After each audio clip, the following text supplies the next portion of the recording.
سے بات کر رہا ہوں۔ میرا سوال ہے کہ میری بیوی نے عدالت سے تنسیخ دعویٰ کا نوٹس دائر کیا ہے، تو میں دوسرے شہر میں کام کرتا تھا تو مجھے پتہ بھی نہیں چلا، بعد میں پتہ چلا جب نوٹس میرے پاس آ گیا۔ میں نے سائن بھی نہیں کیے، انگوٹھا وغیرہ بھی نہیں لگائے، میرے پاس کوئی ثبوت بھی نہیں تھا، نوٹس بھی نہیں آیا تھا، کال بھی نہیں آئی تھی۔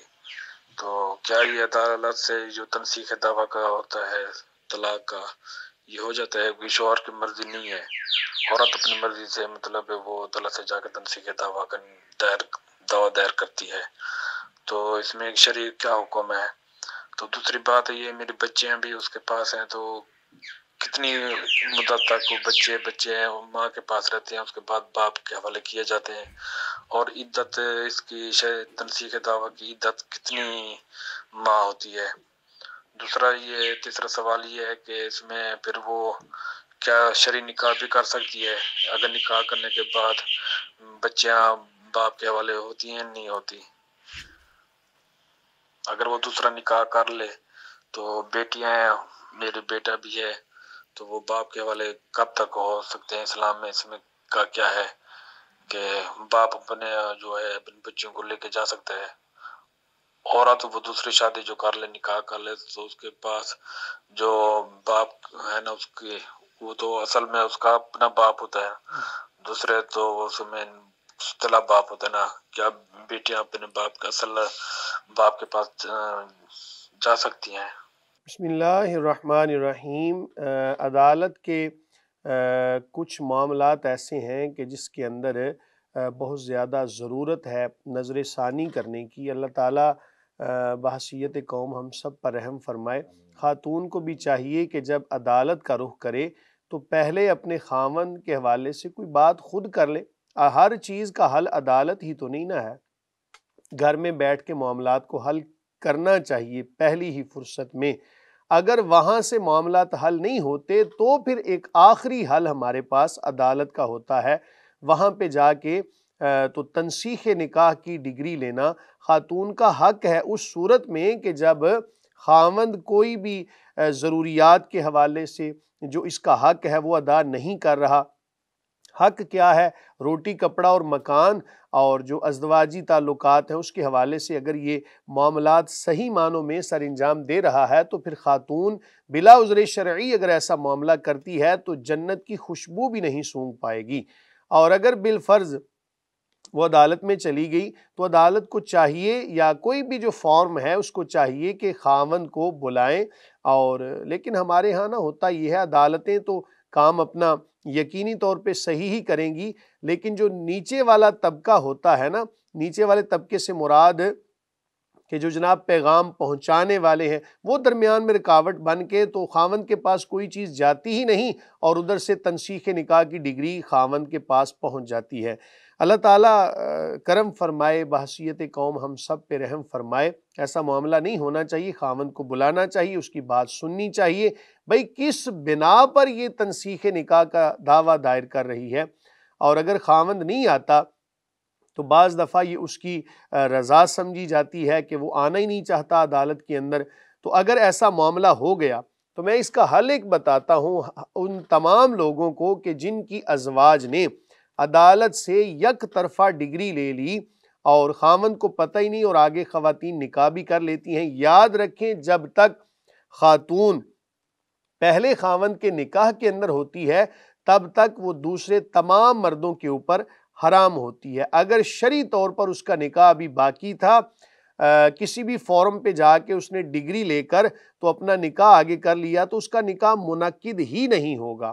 اب اس خاوند کو چاہیے کہ اس کو بھی گناہ سے بچائے، خود بھی گناہ سے بچے، اور اس کو طلاق شرعی دے دے تاکہ وہ اپنا گھر صحیح معنوں میں بسا سکے۔ یہ ان لوگوں کے لیے پیغام ہے کہ جن کی ازواج نے کسی بھی فارم پہ جا کے تنسیخ کا دعویٰ یا خلا کی ڈگری لے کر آگے نکاح کر چکی ہیں، تو ان کو چاہیے کہ اپنی جو ازواج ہیں ان کو ظاہری طور پر بھی طلاق دیں، پھر ان کو پیغام بھیجیں کہ اب عدت مکمل کرنے کے بعد تجدید نکاح کر لیں۔ یاد رکھیں کہ اگر اس کے برخلاف کسی نے معاملہ کیا تو جب تک وہ پہلے خاوند کے نکاح میں، اس کا نکاح آگے منعقد نہیں ہوگا۔ جتنی دیر تک رہے گی وہ گناہگار ہوگی، سخت گناہگار ہوگی۔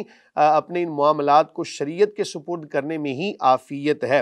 رہی بات یہ کہ کتنی دیر تک اولاد پہلے جو ہے وہ خاوند کے پاس جا سکتی ہے، تو جب تک عدالت، ظاہر ہے کہ اس نے عدالت نے جو حکم جاری کیا اس کے مطابق ہی اس کو اب چلائیں، اور جب تک اولاد سمجھدار نہیں ہے تب تک ماں کے پاس رہے، جب سمجھدار ہو جائے تو تب اپنے جو باپ ہے، حقیقی باپ، اس کے پاس واپس چلی جائے۔ واللہ تعالی عالم بالصواب۔ جی مفتی صاحب، اگلا سوال ہمیں موصول ہوا ہے، وائس نوٹ میں پلے کرتا ہوں۔ السلام علیکم ورحمۃ اللہ وبرکاتہ۔ مفتی صاحب سے میرا یہ سوال ہے کہ جب عورت دوسری شادی کرتی ہے تو اس کی جوان بیٹیاں ہوتی ہیں، تو کیا وہ ستیلے باپ سے پردہ وہ لڑکیاں کر سکتی ہیں؟ اس میں جو ہے اسلام میں شریعت کا کیا حکم ہے؟ اور جب دوسری شادی عورت کرتی ہے تو وہ بچے اپنے اصل باپ کے پاس کب تک آ سکتی ہیں؟ بھی آ سکتی ہیں، نہیں آ سکتی؟ اس میں پھر اسلام میں کیا اس کی اہمیت ہے؟ اور عدالت میں اس میں کیا ہوتا ہے کہ جب جو عورت دوسری شادی کرتی ہے تو اس کا جب ستیلا باپ ان بچوں کا آ جاتا ہے تو وہ بچے اپنے جو بیٹیاں بیٹے اپنے اصل باپ کے پاس جا سکتی ہیں یا نہیں جا سکتی؟ بسم اللہ الرحمن الرحیم۔ کچھ چیزیں نا معاشرے کے لحاظ سے تشکیل پاتی ہیں اور ان کا تعلق عرف کے لحاظ سے ہوتا ہے۔ بعض دفعہ اسلام کے اندر، دین کے اندر کسی چیز کی گنجائش ہوتی ہے، لیکن معاشرے کے اعتبار سے جب ہم اس کو دیکھتے ہیں نا تو بہت سارے منفی پہلو نکل رہے ہوتے ہیں۔ اس وجہ سے پھر اس کے اندر نا کو تھوڑی قید لگانا پڑتی ہے۔ مثلا ایک خاتون ہے، جب اس نے کسی مرد سے نکاح کیا تو اس کی سابقہ جو اولاد ہے نا وہ بھی اب نئے خاوند کے حوالے سے وہ ایک محرم کا درجہ ہی رکھتی ہیں۔ یعنی یہ جس مرد سے اس خاتون نے نکاح کیا وہ مرد اب کبھی بھی ان بچیوں سے شادی نہیں کر سکتا، چونکہ ازدواجی تعلق قائم ہو گیا۔ تو ازدواجی تعلق قائم ہونے کے بعد جناب یہ بچیاں اس کے لیے محرم ہی ہوتی ہیں۔ لیکن عصر حاضر کے اندر بہت سارے ایسے دارالافتاء کے اندر واقعات آ چکے ہیں کہ جہاں یہ معاملہ پایا جاتا ہے کہ جو باپ ہوتا ہے، ستیلا باپ کہہ لیں اس کو، کوئی بھی آپ نام دے لیں، تو وہ اپنی بچیوں کے حوالے سے نا جو ستیلی بیٹیاں ہوتی ہیں ان کے حوالے سے نا کوئی اچھا پہلو نہیں نکلتا۔ بہت سارے فسادات والے سوالات ہمارے پاس آتے ہیں، اس لیے بہتر یہی ہے کہ وہ ان سے پردہ ہی کریں۔ ہوں گی تو محرم اس کے لیے، یعنی نکاح تو ان سے نہیں ہو سکتا، لیکن نکاح نہیں ہو سکتا تو ایسے معاملات جو ہمیں سننے دیکھنے کو ملتے ہیں نا، اس لیے بہتر یہ ہے کہ بچیاں اس سے پردہ ہی کریں اور مناسب طریقے سے پردہ کریں۔ مناسب طریقے سے مراد یہ ہے کہ اگر بالکل واضح طور پر جناب جیسے ہی باپ گھر میں آیا، ستیلا باپ ہے، جیسے ہی گھر میں آیا تو یہ جناب گھونگھٹ بنا کے کسی اور کمرے میں چلی جائیں گی نا، تو بھی ایک باپ کے لیے نا ایک بڑا عجیب سا مسئلہ نکلے گا۔ وہ کہے گا کہ یہ مجھے اپنا سمجھتی نہیں، اور یہ نا موقع محل کو دیکھا جاتا ہے کہ باپ ہے کیسا، یعنی وہ جو پالنے والا ہے، پالنے والا ہی اس کو کہیں گے، حقیقی باپ تو نہیں۔